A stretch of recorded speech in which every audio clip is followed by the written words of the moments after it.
Good evening, I'm Ed Sardella. We've just watched Education, Inc., a documentary by Colorado filmmaker Brian Malone. Brian made some distinct points about charter schools and the involvement of private money in education in Colorado. And over the next hour, we're going to have a discussion about those topics with people from various perspectives. So let's introduce our panel. Brian Malone is the award-winning filmmaker who created the film we just finished watching. Amie Baca is the vice president of the Colorado Education Association. Amie is an advocate for the rights of public school educators.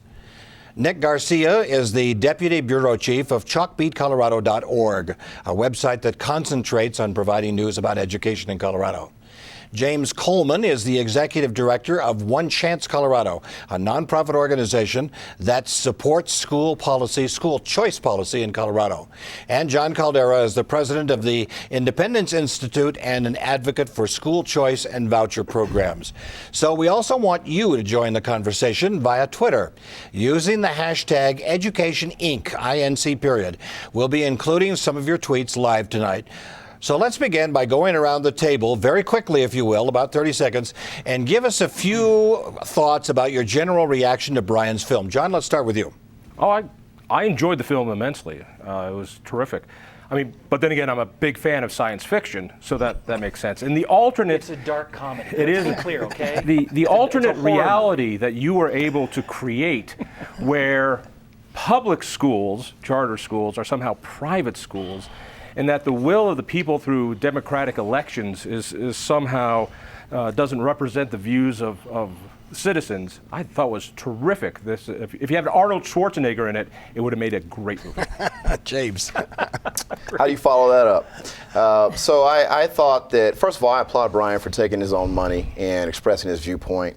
I thought that it was very informative. I also thought that it was a little one-sided. And the only reason I say that is because you're looking at a beneficiary of school choice, someone who got a scholarship to go to a private school here in Colorado, and I just know it made a huge world of difference for me and my education. Okay, Nick? Yeah, I think that what Brian did was do a really good job of explaining one viewpoint in a very polarized debate that's happening across the nation. There's another similar documentary, Waiting for Superman, and I would consider that this might be the answer to that. But again, I would have to agree that it was probably a little bit more one-sided, left out some important nuance that I think viewers should know about. Amie? I thought it was a wonderful film, and I too applaud Brian for taking the time, money, and effort to make the Why film. Don't you then? Why don't you all applaud me? We will applaud you. Jon, you're noticeably absent. But for me, it held up a lot of the stories and sentiments and conversations that I hear as I go all around the state and also across the nation, talking with educators, parents, and students about what is happening in our public schools. So for me, it was a very realistic interpretation of the conversations I'm hearing in the debate today. Brian, what was your goal or your intent in making this film? What decision did you have to make as to how to approach it? Well, I think I've reached the goal. You all are here talking about it. This is a long overdue conversation. And let's just answer the one-sidedness. Let's remember that I asked you, Jon, for interviews over and over and over again, and you either didn't respond, or no one from your office either said no, or you put conditions on the interview. So let's remember that when you say it's a one-sided, it's not deliberately one. It was one-sided. It was one-sided because it was one-sided because the other side chose not to speak. I think I've made that abundantly clear. So let's be clear about a one-sided conversation. And you actually, I know that you and I, a couple of years ago now, had a discussion about whether you should make an objective presentation or advocate a particular position, and you decided, since you were in the midst of it and you live in Castle Rock and you were having your difficulties with the Douglas County School Board, that you wanted to tell a particular side of the story. Yeah, and let's be clear about that, in my opinion of this film, and it is an opinion, but as we all have opinions and we know what they say about opinions, but let's be clear, my opinion was formed by the reaction of those who chose not to tell their story. I really went into this with eyes wide open. I'll give you an example, Jon, and before you chuckle, I'm going to give you an example. Do it quickly, because we're getting very, very ahead of ourselves here. Okay. When I walked into the school board for the first time first time, the first words out of the communication officer's mouth at Douglas County Schools says, "Oh, you're with the union." All right, we'll come back to that, and we'll come back to the differences of opinion. Statement. Nick, let's go back to square one. What's a charter school? Sure. First, let me just say I agree that the other side of the debate did not help themselves by not addressing some of your questions. Moving on to what is a charter school. A charter school is a public school, tuition-free, that has to normally go through some sort of a rigorous process to be opened by a group, an entity outside of traditional district bureaucracies. So for example, here in Denver, we have charter networks like DSST. They operate outside of Denver public schools. They don't normally work with teachers unions. They normally have more flexibility around curriculum, how they use their budget, and how they teach students. But they get money from the Denver schools, from the Denver School District. So what happens is that the state gives the money to Denver public schools, and then Denver public schools passes the money off to the charter schools. So yes. So they is do there get is there tax dollars. is there any argument among the panel that a charter school is a public school? I would make an argument, but I think you've already heard my argument. Okay. Well, let me make it a bit more clear. I mean, I'm very thrilled that I was not part of this rather sloppy production. Well, sorry you feel that way. Well, thank you. You know, I paid all Now, of you those already had an hour. protesters. You already have an hour without Go rebuttal ahead, John. on that. Go So back to the if you question. don't mind. Not only is a charter school a public school, by law, a charter school cannot make a profit.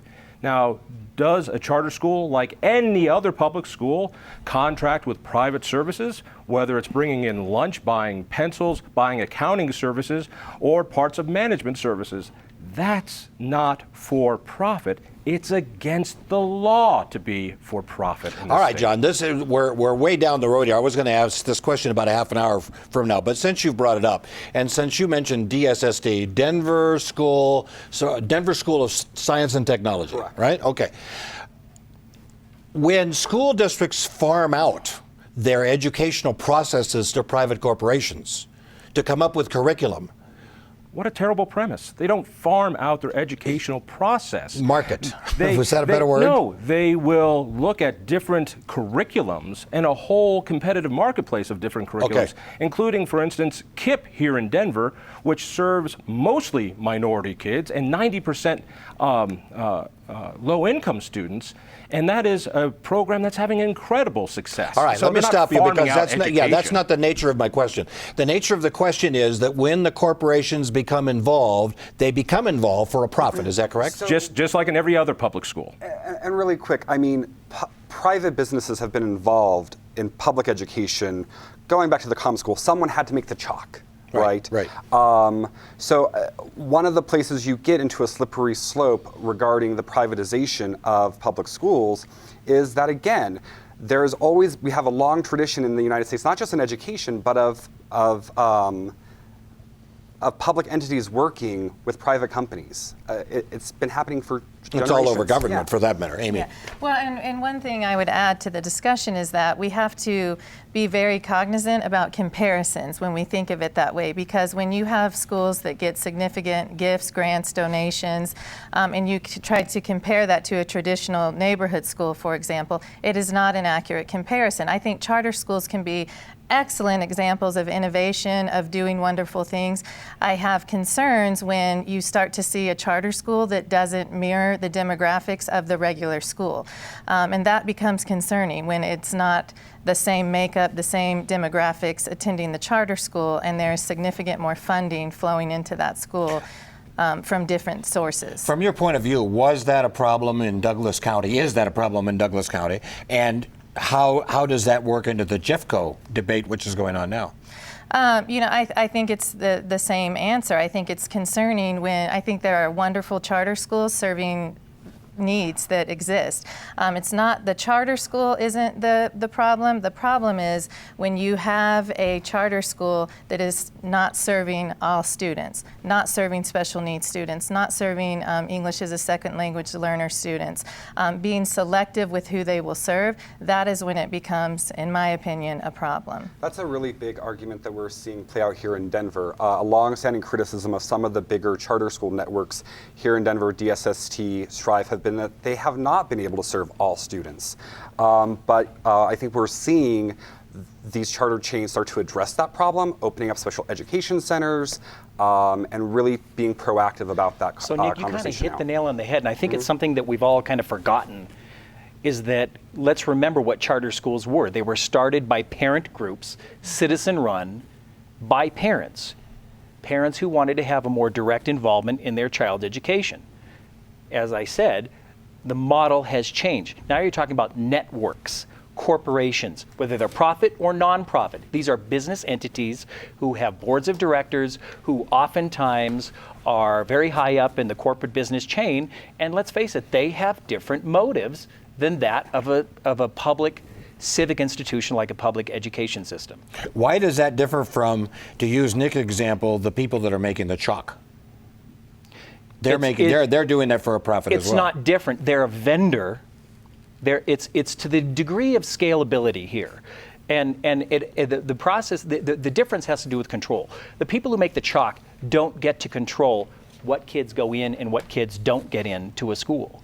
They merely supply the chalk. When you're handing over an entire management of a school to a private corporation, profit or nonprofit, that corporation gets to control the curriculum. They set their own curriculum. They set their own admissions. This is silly.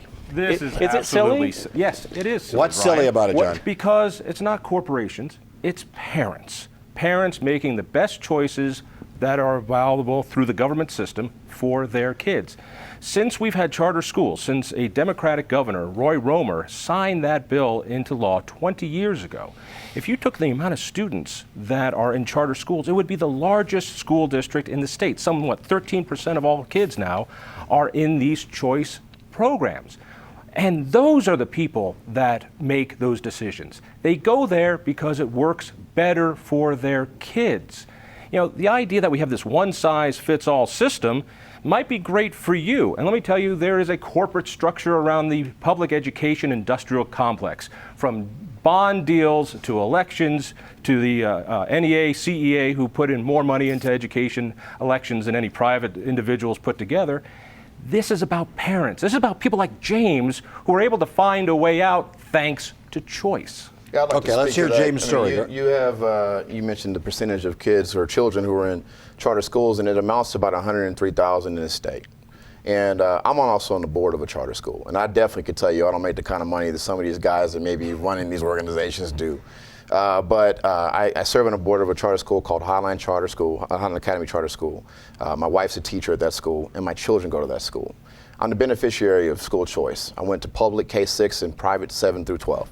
What I can say is parents do really govern over that school, because that's why they picked me as a parent to serve on that board. And I can tell you right now, we're not cherry picking and picking kids based on anything to come into the school. We have waiting lists for kids who want to get into that school. And the only reason why kids in my community, which I know for a fact, the schools have been failing and haven't been serving kids well until the DPS turnaround in Green Valley Ranch 6 years ago, that there was not one performing school that I would send my child to. And now we do have a DSST. We do have organizations like mine. What I can say, though, is that ultimately what we have to do is fix those failing schools that are traditional schools, but public charter schools are an option today, not tomorrow while we're reforming the school system. Let's be clear. I don't think we're debating public parent-run charter schools.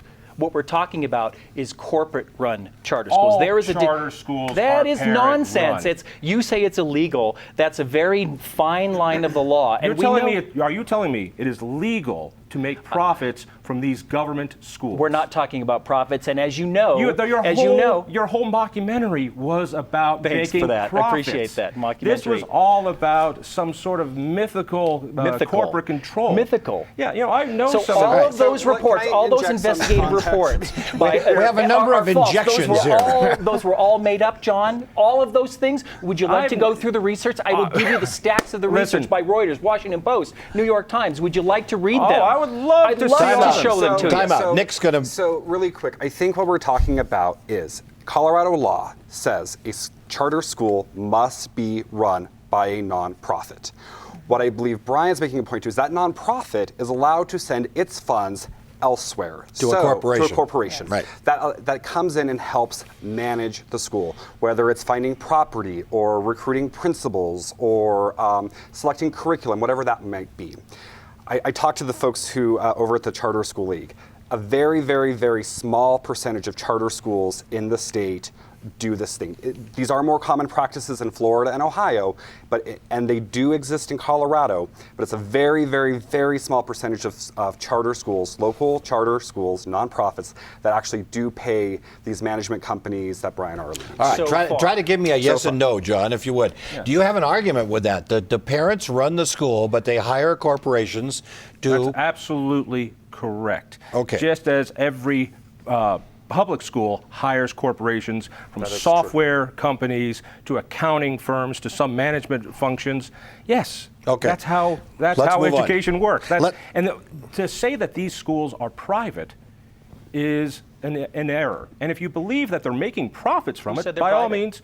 all means, call the cops and bring down the hammer. Okay, let's move on to another question. And Amie, I'm going to ask you to speak first on this one.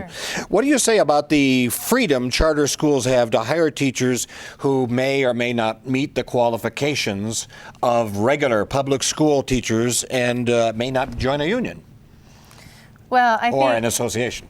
Sure. I think the choice to join an association or a union is an individual choice at the public school level as well. So I don't think that's an issue with the charter school. I do think, again, that it should be held to the same standards of all schools, whether that be through licensing of teachers, through the type of student, the demographic of student that the school serves, the testing, whatever it may be. I think that all schools, if they are public schools, public charter schools, should adhere to the same standards. I think it's great that there are those charter schools that do have inclusive practices and are working really hard to serve the entire community. But unfortunately, there are a number, and yours not being an example, but there are a number of schools that do limit who they serve and how they serve those students. Oftentimes, there's high turnover in those schools. We know relationships are one of the key factors in student success, and so when you have teachers coming and going at a high rate, that impacts student success. One of the arguments about charters, go ahead. I'd like to just make a point. I feel Please. like what we watched was really something that talks about school choice. And I think we're getting into this type of school, that type of school. It's not about a public school, a charter public school, or a private school. The focus is kids being able to have access to schools of their choice that are quality schools. And I think when you talk about people who can afford this, the people who have choice and where their children go to school are the only ones that can access it. Those are the only ones that can actually have that kind of thing. If you're low income, for instance, you can't.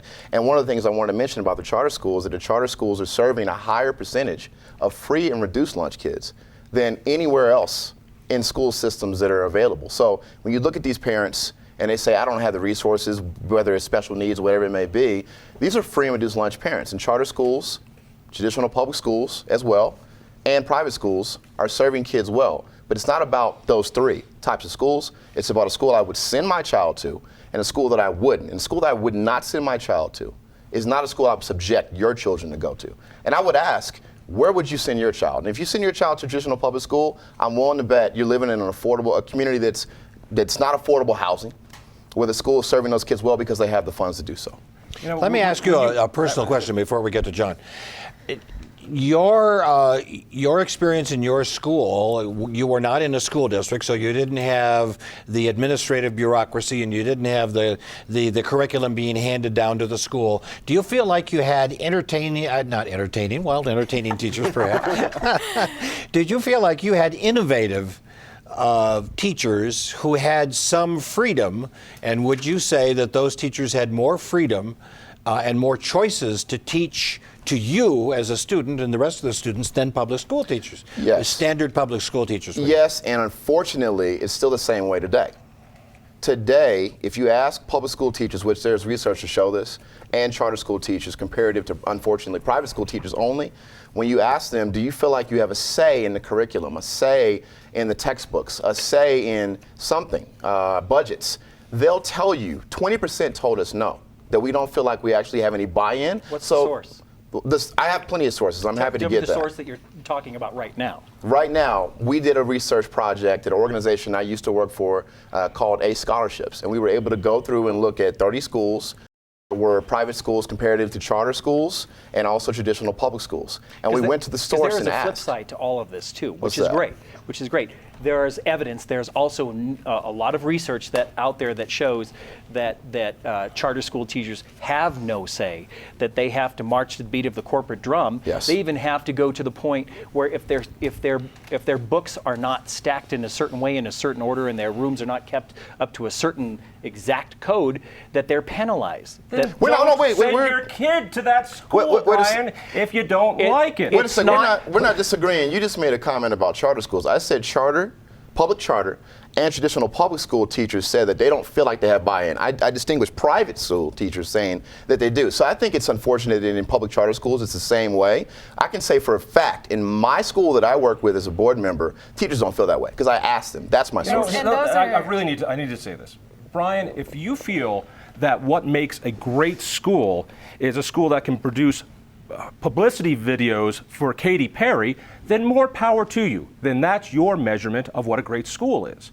Other people in Jefferson County might look at Devlin and say, you know what, those academic scores in that charter school is what makes that school special for my kids. Yes, maybe they make their teachers stack books in a way you don't like them to stack books, but it's not about you. You should make a choice for your family.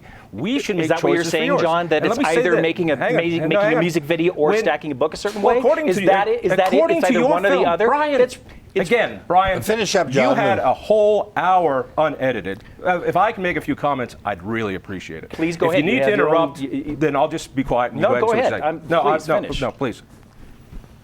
You want to interrupt? Go ahead. All right. Is there any danger that the standard public school, and I'm using the term loosely, the standard public school is going to go away in favor of charter schools, and is that a danger? I think as long as we continue to serve the needs of all students, and I think there are problems certainly around teacher voice and teachers feeling valued and involved, but let's solve those problems. Let's find, just as there are wonderful examples of charter schools, there are wonderful examples of schools and school districts where collaboration exists and is key to success. And so I think that yes, it should be about how do we meet, and there are public districts that have school choice inherently, vocational schools, different types of schools. So it shouldn't be one or the other. It's how do we create a system that works for all. Okay. We have a tweet from Oren HD, and he says, please tell us why charters are allowed to opt out from district policies that all schools must comply with, like hiring certified teachers. Who wants to take that? John, you've been a... Absolutely. I heard Amie talk about the need for certified teachers.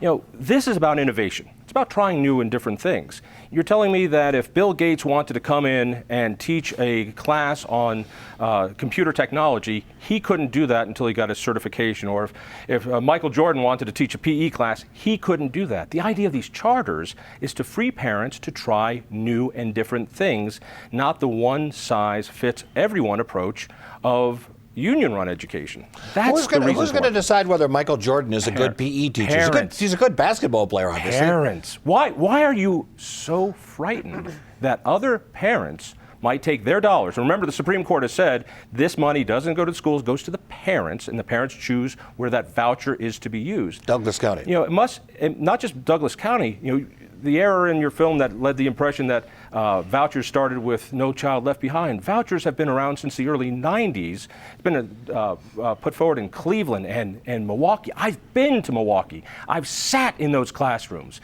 I've talked to those teachers who make a lot less but fulfilled, and I've seen the kids happy. I talked to the superintendent of public schools there, and he said, you know, these vouchers, which have been around now since the mid-90s, have made our schools better. I said, you mean the private schools better? No. Our schools, because now I have to go door to door. I go and my principals talk to the community. Our curriculum is more responsive. That's a huge success. Those inner city, mostly minority students in Milwaukee are getting a break. When you look at what's going on in KIPP here in Denver, those kids are finally getting a way out. Some are lucky enough, like James, to actually be able to go to a private school of their family's choice, only because he got a lucky break with a scholarship. Really quick, I just want to answer John's point about parents choose. I think the answer to that is that some parents aren't involved in the school choice process. Some parents don't have the ability to access choice, whether it's language barriers, whether it's transportation. So the idea is that a public school system would act as a safety net for those parents who, for whatever reason, are not actively engaged in that school choice process. And that, I think, is one serious claim we have to think about. Choice is not only should be a right, but it's also a privilege. And so you have to be able to access that choice in order to take advantage of it. And too often, doesn't happen. Okay, let me ask you to clarify something that John said a minute ago. And John said that the money goes to the parent, and the parent then makes the choice of which school to send the child to. But the Colorado Supreme Court just ruled that that was illegal. That was unconstitutional so far as Douglas County is concerned. You can't give the money to the parents and have the parents then turn around and give them to a religious school. And it was the basic separation of church and state argument. Yeah, so John's going to have to correct me if I'm wrong, but I believe he was citing the U.S. Supreme Court there. This conversation did actually come up at the state Supreme Court level. The Chief Justice actually asked the Douglas County lawyer if this was his premise. Are you redefining what a public school is? Is it simply a mechanism to funnel money to parents to the school of their choice? He sort of wavered in that. I think that it was kind of wishy-washy territory for him. He chose to disengage in that conversation, and that conversation never came up in the opinion. So it's an unanswered question here in Colorado. Right now, all we know is that according to our state Supreme Court, you can't give money to a private religious institution. It's worth noting that the Douglas County, you call it voucher program or scholarship program, is still in place, and it can be used for secular schools if they so wish. Do you think the Supreme Court will take the case from Douglas County? But because it sounds like it's applicable to other states as well. It definitely is applicable to other states. I've seen some reports in the media that says it's probably less likely that they're going to take it. But the Supreme Court, I believe, is looking for a good conservative win right now, and this might be easy pickings for them. So what's going to happen if the Supreme Court doesn't take the case? Then what? Douglas County has to make significant changes in their program. That would be accurate. Mm-hmm. There's a human face here. I have a special needs child. My son has Down syndrome. When this voucher program, as you call it, was put in place in Douglas County, there were people who Douglas County School District was trying to help. One of them that we got to know was Nate Oakley. This was a kid who had autism. And he got one of these evil private scholarships, or actually should say public scholarships from Douglas County School District, to go to Human X Academy, which specializes in kids like him. On the eve of him going to that school, his parents were thrilled, he was thrilled, he was getting bullied in the regular government school. The ACLU lawsuit put a freeze on it. He couldn't go. The end of that was, in order to get a better educational experience, his family moved out of state to try to find one better. Now, you might be upset that charter schools, public charter schools, contract some services with private companies, just like every other public school does. But when you look in the eyes of someone like Nate Oakley and you think, we have just taken this guy's one chance for education and we've kicked him out of Colorado. I'm ashamed by that. All right, let's move on to Jeffco. Excuse me? Are you going to move on, or may I? Yeah, I'd like to move on. Politely waited. I'd like to respond. All right, go right ahead. I appreciate good play, by the way, with the human face. That's a good strategy. But let me just say this. You mean strategy? Let's belittling an awful thing to say about a kid that I know, Nate Oakley. Let him make his point, John, and let's move on. May I? John, so let's go back a little bit. First of all, I just want to make a point. Your point about Milwaukee. Let's not forget that Milwaukee is the most segregated, both racially and socioeconomically, cities in the country. And there are those, while you say it's a great, what did you call it? A great, it's a disaster, according to some folks in the whole charter school movement.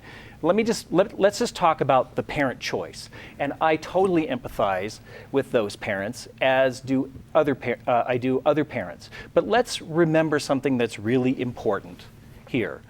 A public school system is by law a civic institution that is there to educate all children equitably, okay? Not my child. My child gets exactly what I want. Your child gets exactly what you want. In the case of Douglas County, there are 60,000 children that have to be educated equitably, okay? So at what cost do we give one child extra privileges over the rest of the population? We have to look at that. What is the definition of public again? Extra And if privileges. we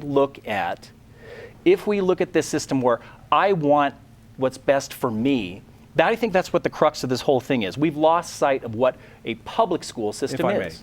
If I may. Do it quickly, because we need to move on. Charter schools don't get the same funding from the government as other public schools. That's why what is happening in Jefferson County, where they've equalized funding for all public schools, is such a success. When you say, how do we do this wonderful plan that has everyone? It would be like saying, you know what? You don't get a choice of what doctor you send your kid to. You send your kid to the doctor that's closest to you, and that's what you have. How else are we going to have equality in healthcare? You know, parents might know best for their kids. Parents should have some way in this. And I look at the good people who gave money to give you a scholarship, to give others a scholarship, to get out and have a chance. In Florida, my son would be eligible for a Mackay Scholarship, which is a special needs voucher to go to a school that best fits his particular disability. James. Then move to Florida. Move to Florida. Really? That's the kind of tolerance I love. That's what you just told me. I think we all have to get back to the point where we realize, we talked about this earlier, that we're all in the same fight for kids. And we all have this division, and I get that there's different parties that think they can do it better, or who controls the money, who controls the situation. So we all want all kids to get a quality education. But what I would not do is sacrifice every child in a burning building and not be able to just save one. I mean, there's a difference. I get what you're saying. We're not saying just take one and then forget the rest of them. But if you flip that and you say the building's on fire and all the kids are going to burn up, and you're saying that unless I save all of them, I can't save one of them, that to me is a travesty. I would rather save at least one. And then if we can, all boats rise for all kids to get a quality education, that's great. But if somebody would have passed by my door and said, you know what, the rest of this community is lost, so we're not going to save James, I wouldn't be sitting here talking to you. And I know you said it's to public face. That's a very real story for me. My children will never understand poverty because I got a quality education of my choice. And I know you're not disagreeing with that, but I just want to be clear that we shouldn't let the entire building burn when we could at least save one child. But we should also not ignore the problem. We need to provide the resources. We need to look at the issues that are happening. Let's have well-rounded schools where kids don't come to school hungry, where kids don't come to school without health care or dental care or all the things, the basic human needs we know that for them to succeed. We can't just act like choice is the only answer. There are many things that need to happen to fix the system. You're right. All right, I think it's a decision between, last point I'll make about that is it's a decision between two things, today or tomorrow. And I'm all about reform. The unfortunate part about reform is it's a cyclical process that's supposed to have a definite point, but it doesn't, because it's a 5-year reform effort. In year 3, we say it's not working, let's change it.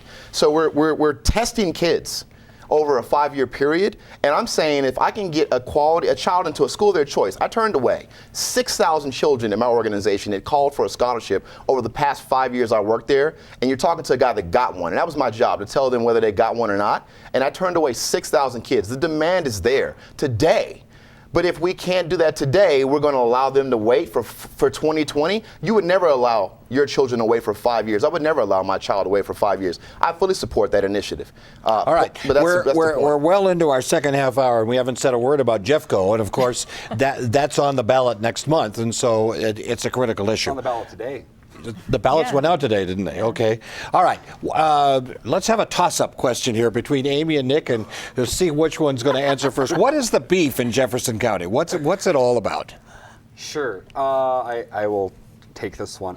2 years ago, a new majority was elected by wide margins to the Jefferson County School Board. Would you want to characterize it Low as voter conservative? They freely admit that they are conservatives. They ran on a platform of change. They wanted to create more school choice. They wanted to address some of Jeffco's wide achievement gaps. They ran against Amendment 66, the ballot initiative that would have raised taxes by $1 billion for public schools. So what happened? What the opposition? They came in, and the superintendent, who had been there for 12 years, immediately said she was going to leave. There was some friction there. She left earlier than originally planned. I believe that teachers saw this as a sign. I believe parents saw this as a sign that the person who had led their school district for many years was jumping ship. And they got panicked and they worried, and we saw tensions flare up almost immediately. And 2 years later, we're here at a recall where all 5 seats, because of the election cycle, are up for grabs. And Jefferson County voters have a very, very important decision to make this fall. What direction they want to send in their schools. So what is the argument against the 3 teachers who are on the ballot to be recalled? What did they do, or what are they alleged to have done? The 3 school board members? Yeah. The alleged is that they are not transparent, they have lack of respect, they've made decisions in secrecy, hiring a lawyer, they're using out-of-town money, out-of-town resources.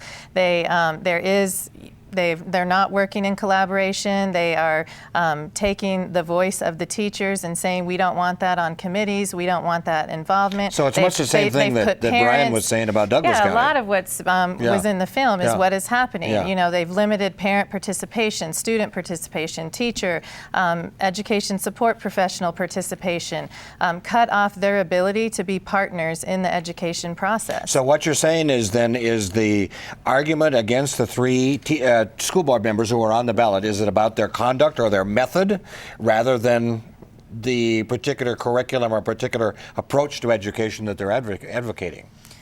Well, I think it's it's multifaceted, but I do think it is about the way they are conducting business and how they are going about partnering with their constituencies, who are the parents, the students, the community, the teachers, the educators that work in the school district. You want to express an opposing point of view. That's a wonderful narrative, but those allegations haven't really been proven, including transparency. It was this board that decided to stream all these board meetings. It was this board who gave teachers a $21 million raise.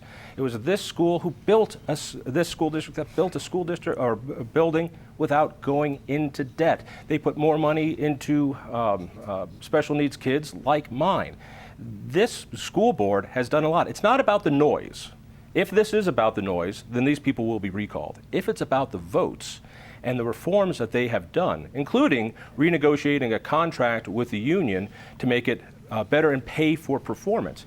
Do you realize this contract said if we're going to let go a teacher, we're going to decide by a flip of the coin? That was in the contract. Yes, it was. The seniority rule said if there was a choice, can I get an amen on that one? It wasn't there. Yeah, that it was there. That's gone now. More importantly, we have a way to treat teachers like the professionals they are. That is to pay the better ones more, the effective ones well. And out of this, 7,000 teachers, 8,000? 5,000. There were 63 that had such poor evaluations they didn't get a raise. It's about these reforms that I think the union is upset about, and the noise about whether it's AP history or they're disrespectful. I've been to these meetings. I've seen these meetings. You want to see disrespect, it's on the other side of the dais. Well, when I talk about transparency, so how about asking Cora requests for the billing statements for the lawyer that are completely 100% redacted. There is you can't see any detail on those bills, or that is not transparent. That is not, a community member, taxpayers' dollars who are going to pay that lawyer, they can't see what those dollars are being used for. As long as we're being transparent, can we be completely transparent? What is the Independence Institute's involvement in this re-election campaign? Oh, we have been very, very involved. And how much in money have you spent? Not nearly enough. We have. Can you be more specific? I can, but Please. I won't. We Of have course been not. very. Would you like me to answer the question? Let's be transparent, John. I'd be happy to be transparent. May I? We Please have do. been remarkably involved, not only in Douglas County, but in Jefferson County and other school districts when school board members have reached out for help. When it comes to educating folks of the real reforms that have happened in this school district, I am thrilled and proud that the Independence Institute plays a role in this. This is superb. Let me ask you a question here. Yeah. What Amie called disrespect, you called noise, and I'm not going to take a side on this, but let's use your term and say it is the noise. If the school board members are being disrespectful, notwithstanding all of the great things that you said the board has done, should they be recalled for being disrespectful? Well, first of all, they've been remarkably respectful, and I agree with the Denver Post, who said that this board should not be recalled, that on the ballot are falsehoods, and listed some of the great achievements that they have done. This board, it's about the votes they have taken.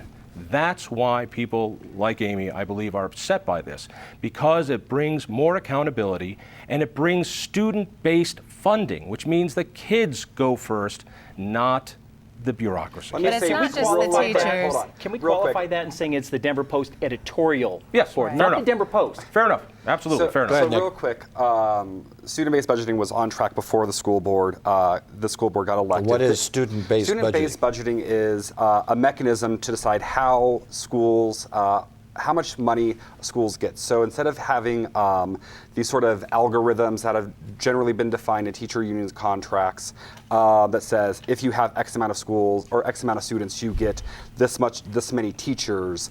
Schools, in collaboration with parents, principals, teachers, say, okay, guys, we have this many students, this is how much funding we get, how do we want to spend the money? Do we want an extra counselor? Do we want an extra librarian? So forth and so on. So it's about, the premise is more local control with the funds. But really quick, what I think it's really important to say is that the parents and the teachers behind this recall effort feel they are not being listened to. And one of the things I have heard from the supporters of the board majority is that before they were sworn in, before these three were part of the decision-making process, they felt that they weren't being listened to.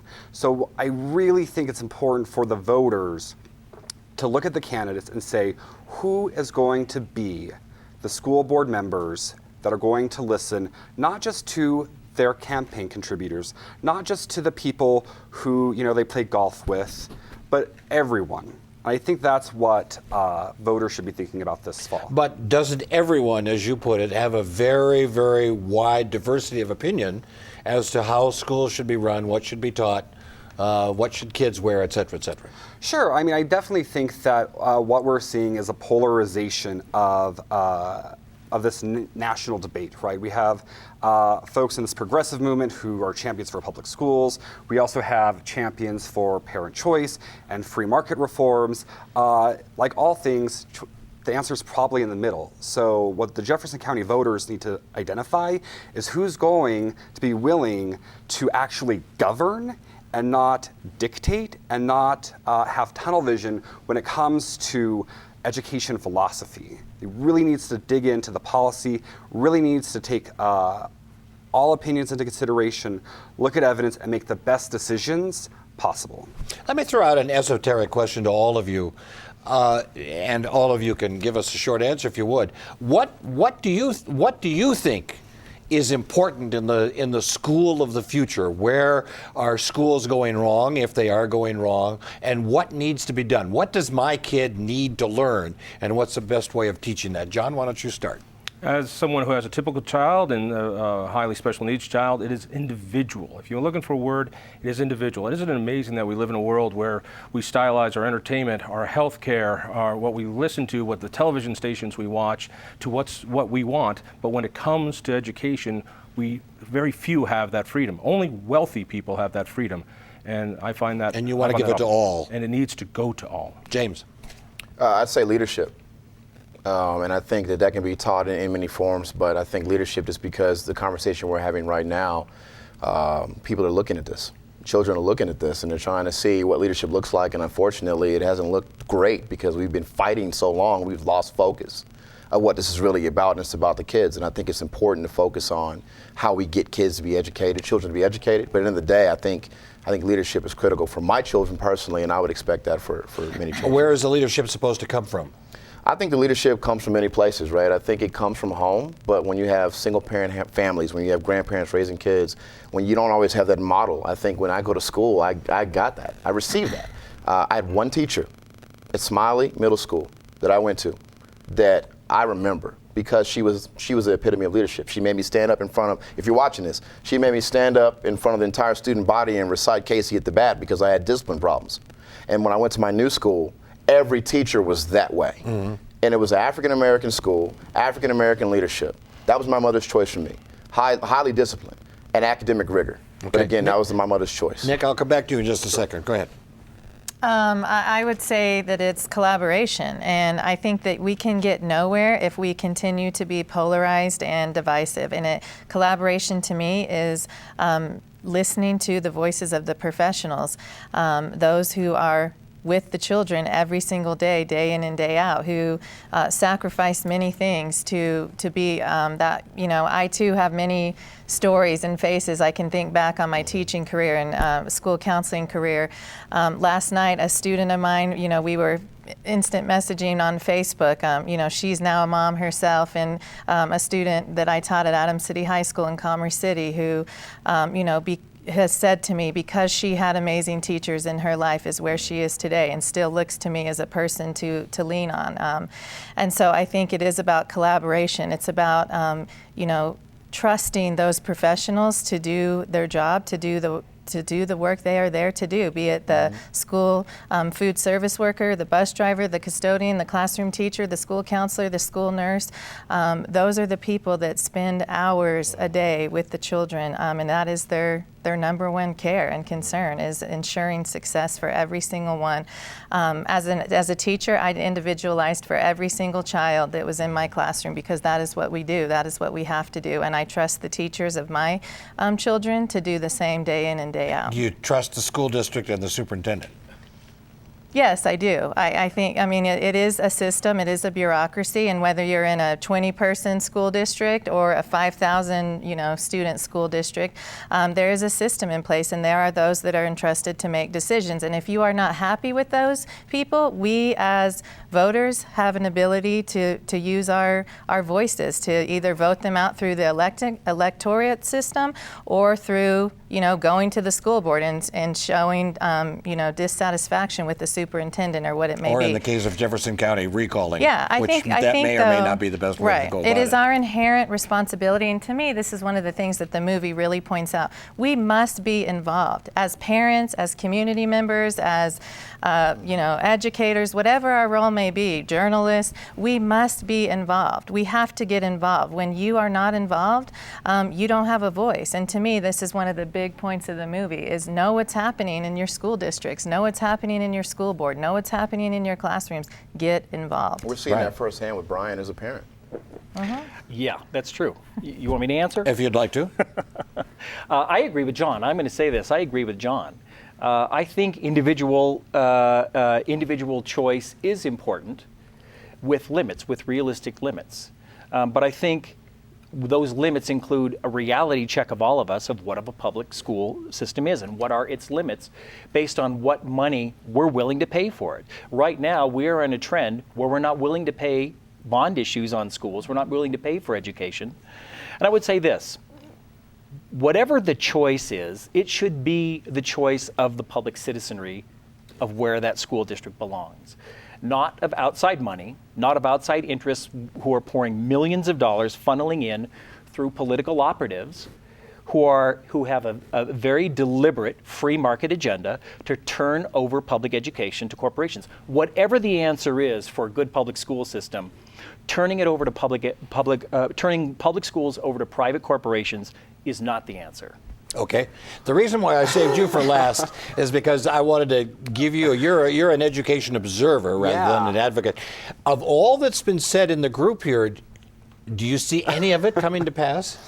Yes, actually I do. Let me just really quick inject something. Please, go ahead. There's a lot of money coming from all sides in the Jefferson County recall. This recall election is going to be over $1 million, probably on both sides. As it was in Douglas County 2 years ago. Moving on to your question, I do think we're seeing individualization in public education coming to forefront. I mean, we have schools like Ashley Elementary School in Denver, where every kid has an iPad and they have these reading programs where the student gets to sit there and they read to the best of their ability, and the programs become more challenging and more challenging and more challenging. Teachers come in and they support the students. And you're seeing these more individualized lesson plans in schools, in all sorts of types of schools, charters, district run. I also see much more collaboration in places where you probably wouldn't suspect it. I think that the Denver plan, DPS's strategic guiding document, was a big collaboration effort between teachers and community and school leaders. And one of the things that came out of the Denver plan was this idea that, DPS needs to wrap itself around this idea of the whole child, making sure that every student has the ability to have, PE and art and whatever needs that particular student needs. I will say this, that one policy that I think is coming back in vogue, which is really going to be important and really going to be an important conversation for this country to have, this state to have, is integration. We had busing court-ordered here in Denver 20 years ago, for 20 years before that. And it was during that point in time, not only in Denver, but across the nation, where we saw the achievement gap really close. Unfortunately, hindsight is 2020, and we're just now realizing that was the one policy that really moved the needle. And I believe we're seeing this conversation start up again across the country. So we'll be having it in the future. So I didn't understand. I'm sorry. Are you saying that we're becoming more integrated or less integrated? We're becoming less. Okay. We are resegregating. So the headline in the Post week was correct. Was correct. But the conversation is, how do we find ways to reintegrate our schools? How do we find a way to ensure that students of all levels know one another? How do students of all backgrounds know each other? How do students of all economic backgrounds know each other? Because what we know is that when you are able to pair some of these students together, that everyone moves forward, and that's, a big conversation we have to have. We're down to the point where I want to ask either the last question or the second to the last question. And I wonder why all of this activity has been concentrated in the Douglas County district and in the Jefferson district. And is it going on in other districts and we're just not hearing about it? Or is this a coming trend where there's going to be more and more volatility in school districts in terms of elections and in terms of selection of curriculum and so on? What do you see in the future? I've got to challenge your verbiage. Disruption or volatility? Wouldn't you say that those two school districts are experiencing volatility and disruption? What I'm saying is that they're experiencing innovation. What I'm seeing is that they're experiencing reform. What I'm seeing is an incredible amount of civic participation. But it's still causing disruption. Of course. People are getting angry. Well, I mean, let's all right, can I go back to my question? Hang on. Go ahead. This movie, and maybe next time you should get someone from the AV club at Valor to help you. When you say things like there's a low turnout election, that Dougco election had the highest voter turnout in the state that year. John, the question was, is it going to happen in other school districts? Whatever you care to define it. I hope that parent involvement leads to elections that bring in more reform. The answer is, God, I certainly hope so for our kids. Brian. So first, before I get to my point, I want to make sure we're correct on it. You are correct. That was the highest turnout, but it was the wrong election that I was referring to in the film. Had you remembered the film, it was the previous election that I was referring to, which was about a 14% turnout, okay? All right, hold it. Stop. I don't want to go off the air with you two bickering. So make your point, and let's let the other three make their point. No, please. Our reformer citizens. With your last slide, you had people who voted for your side labeled as citizens. The others were reformers. Correct. Aren't they both citizens? Then why did you put it in such an awful way? Okay. Go ahead. You've had your time. Okay, so what What was the question again? The question's now going to Amy. Do you remember the question? Sort of. Is this kind of thing going to happen in other school districts? Well, I think it is happening in other school districts. Like Thompson would be an example of another school district where there's similar happenings. Up by Loveland. Yes. Yeah. Yes, and that, as pointed out in the film, it's happening in other cities and towns across the country. But I would say the opposite of what Jon just said. I hope it does not happen, because it is causing such a distraction, and it is causing such a divisiveness that is not healthy. I mean, in the end, this is about students. This is about educating every child and providing a high-quality 21st century education to every child of Colorado. You can't do that in a highly politicized, highly polarized, highly divisive environment. We must come together to educate the children of Colorado. Nick. Yeah, no, I think you're right. We're seeing this change, a neutral word, happening up and down the Front Range. We're seeing it across the country. I think what is really, really dangerous is that when we have this trickle-down polarization from a nationwide debate to the local school board, it becomes very, very, very difficult to govern. Whether it's one side ramming through a policy or another side, stopping progress, however you want to frame it. What we know is that progress for all stops. Okay. And that's the real danger that we have to watch out James, you get for. the last word. I'd say if you didn't have to have a fight, would you want to have a fight? And if you don't have to have one, why have one? So it's unfortunate that we're taking our eye off the ball. But I will say that look at the civil rights movement. In 1963, George Wallace stood in front of the University of Alabama and told 2 black kids they couldn't come into that university. And because of the things that happened in the civil rights movement, it shook up that community, and they were able to access that university, and that has completely, entirely changed things forever.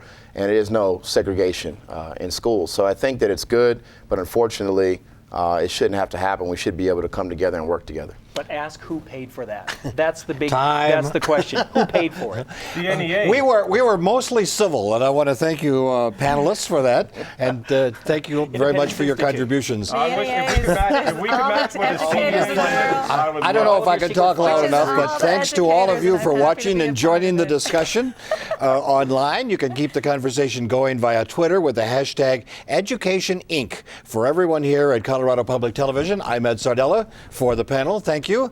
And for those of you who missed Education Inc., we're going to show it again now. Have a good evening. Thanks for watching. What a hoot.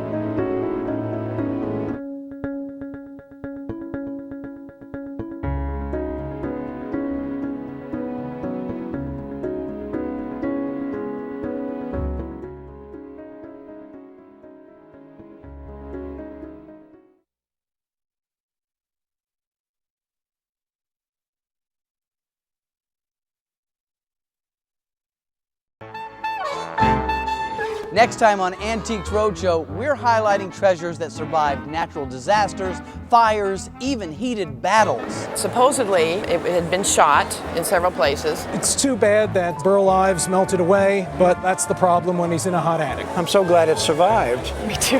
You won't want to miss our special edition Antiques Roadshow Survivors.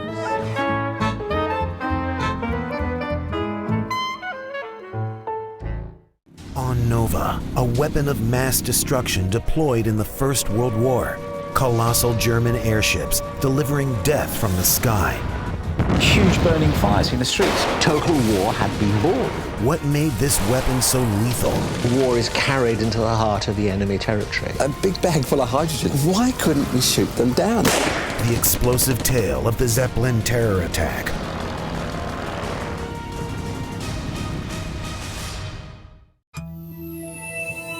You are watching Colorado Public Television 12.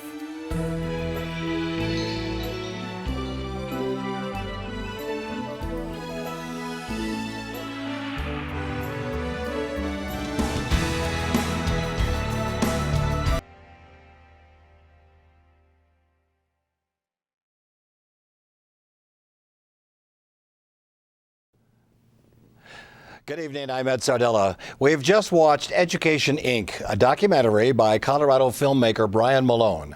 Brian made some distinct points about charter schools and the involvement of private money in education in Colorado. And over the next hour, we're going to have a discussion about those topics with people from various perspectives. So let's introduce our panel. Brian Malone is the award-winning filmmaker who created the film we just finished watching. Amie Baca is the vice president of the Colorado Education Association. Amie is an advocate for the rights of public school educators. Nic Garcia is the deputy bureau chief of Chalkbeat Colorado.org, a website that